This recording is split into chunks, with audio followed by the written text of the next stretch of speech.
You are Locked On Syracuse, your daily podcast on the Syracuse Orange. Part of the Locked On Podcast Network, your team every day. Number one was the coaching. And we'll talk about the defense of the coaching in just a moment. But if we're being real, I understand that there were injuries. I understand that Syracuse did not have the most NIL to work with.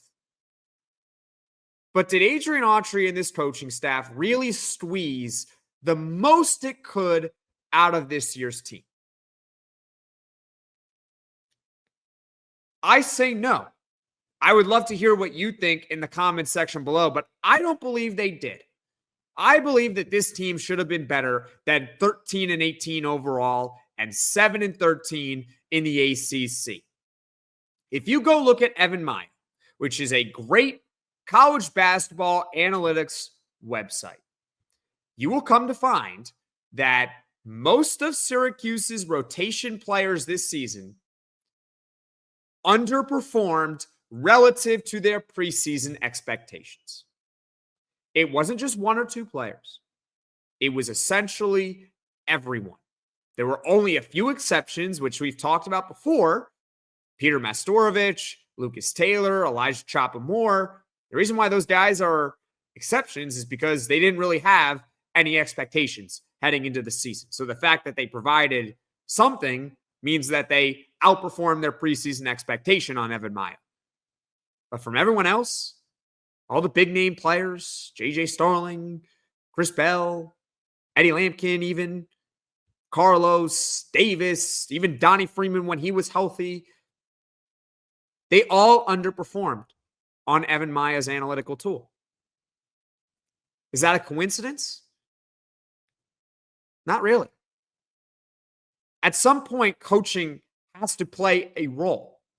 I understand that there were injuries, and I understand that this is not a Final Four caliber roster on paper, but coaching matters.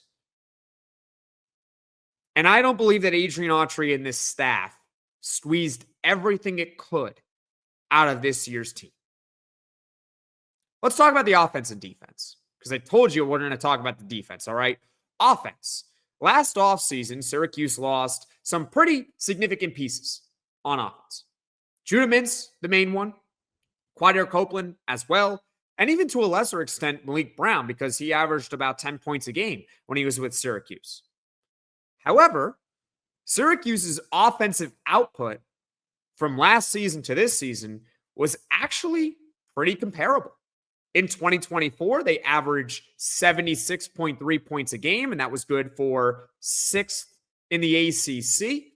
But in 2025, they averaged 75.6 points a game, and it was good for 7th in the ACC. So it was a slight drop in offensive output from last year to this year, but it wasn't too much of a drop. So the issue is really on the defensive end. And if we're being honest, I don't know what it is, but this team over the past 2 seasons has been awful defensively. They can't even be mediocre. The numbers do not lie, and it's concerning because we better hope that this is not just some trend and that this is going to continue in year 3. If Syracuse wants to have any sort of aspirations next year, they have to be much better defensively than they've been over the past 2 seasons. In 2024, they averaged 75.6 points allowed per game. That was 3rd worst in the ACC. In 2025, so this season, 78.4 points allowed per game. That was 2nd worst in the conference. You can thank Miami for being a whole lot worse than Syracuse. Adrian Autry, he likes to run a man-to-man defense, and if that's not working, he'll sometimes switch to a zone defense, but it doesn't matter what scheme he uses. This team has not really been able to play any sort of defense over the past 2 seasons. And think of it like this.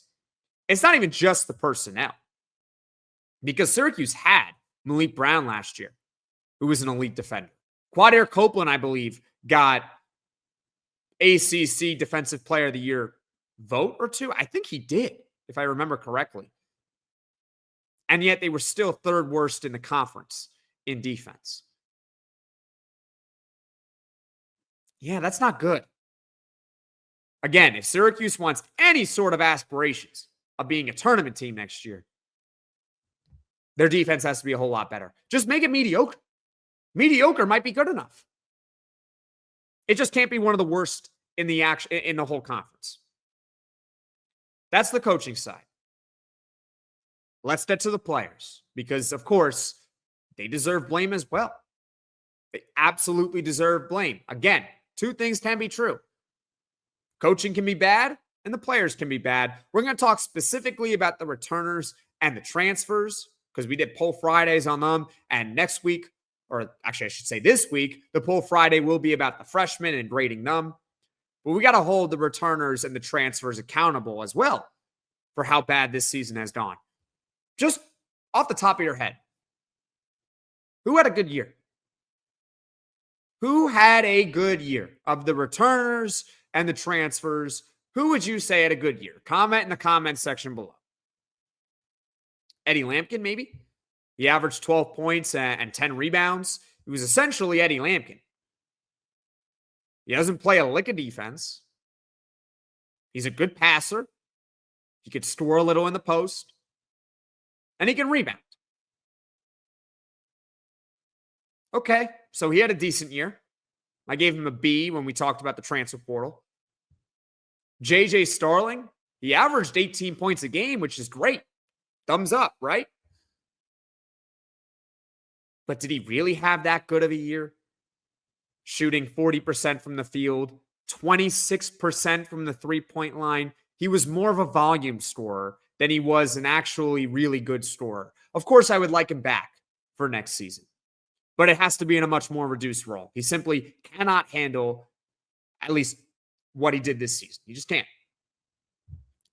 But aside from Lampkin and Starling, who else would you even consider having a good year from the returners and the transfers? I think Chris Bell deserves a lot of blame for how bad this season has gone. Because we at least hoped that he would break even from where he was at a year ago, which was shooting 42% from the three-point line. That was second best in the ACC. The hope was that he would expand his game a little bit more. And I thought after that first game, and I know it was against Lemoyne, but I thought after that first game, Chris Bell, he has a high point total. I think he scored maybe 20 points in that one. Most of it coming from twos and getting to the basket and putting the ball on the floor. I thought he had expanded his game. But really, that was just a mirage. He did not really expand his game from last year to this year. And what's worse is that he regressed from the three-point line. He shot 36.5% from the three-point line, which is not bad. It's actually a pretty good three-point total. The issue is it's Chris Bell. He doesn't do anything else on the floor that's good. He's not a positive in any other statistical category.